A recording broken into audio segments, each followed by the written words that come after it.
Hello, SoS'ers. Last week we talked about gin. This week I'm going to talk about gin. Click on the thingy to link to the last video, but in summary, alcohol, juniper berries, gin. Like I said in the last video, there are three categories of gin. There are three categories of gin as legally defined by the European Union. That's what I just said. Well, not the EU part, but come on, give Purple Sweater me a little credit. Well, the Europeans have created a 38-page document called the Regulation EC number 110/2008 of the European Parliament of the Council of 15 January 2008 on the definition, description, presentation, labeling, and the protection of geographical indications of spirit drinks and repealing Council Regulations EEC number 1576/89. Whew! Catchy title. This long title document sets out rules for spirits, and sections 20 through 22 talk about gin. So let's start with section 20. Gin. Gin is essentially any neutral spirit of agricultural origin that has been flavored with juniper. Its minimum ABV is 37.5%. That's right, people. A minimum ABV. Believe it or not, this is about as complicated as this one gets.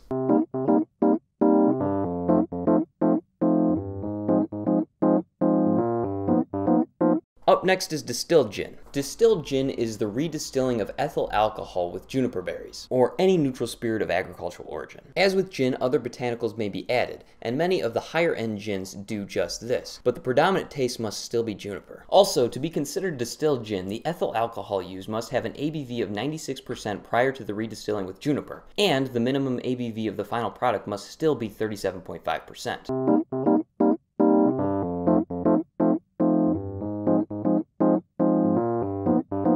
Finally, there's London gin, which is sometimes referred to as dry gin. This is gin produced by using ethyl alcohol of agricultural origin that has methanol content of 5 grams per hectoliter. All flavors must be introduced exclusively through redistillation at the same time as all the natural plant materials are added. The resultant spirit must have an ABV of at least 70% and must not contain any added sweetener beyond 1/10 gram per liter, colorants or dyes, or any additives other than water. This lack of sweetness is where the term dry comes from. So wait, how is that different from distilled gin? In truth, they're essentially the same product, but London gin has a specific set of requirements for ingredients and the distillation process. This follows in the same theory of being able to call a brandy a cognac. Except London gin does not need to be made in London, merely produced to the correct specifications to be called London gin.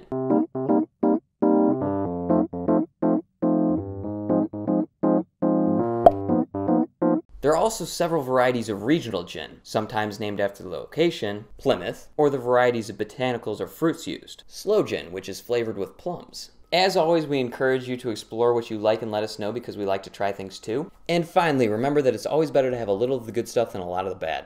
Always drink responsibly. Salud.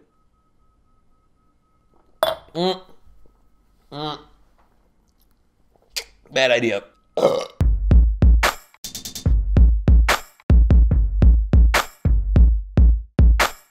As always, we encourage you to explore what you like and let us know because we like to try things too. That was weird. Strange inflections there. Let's rewind, and I'll say that again.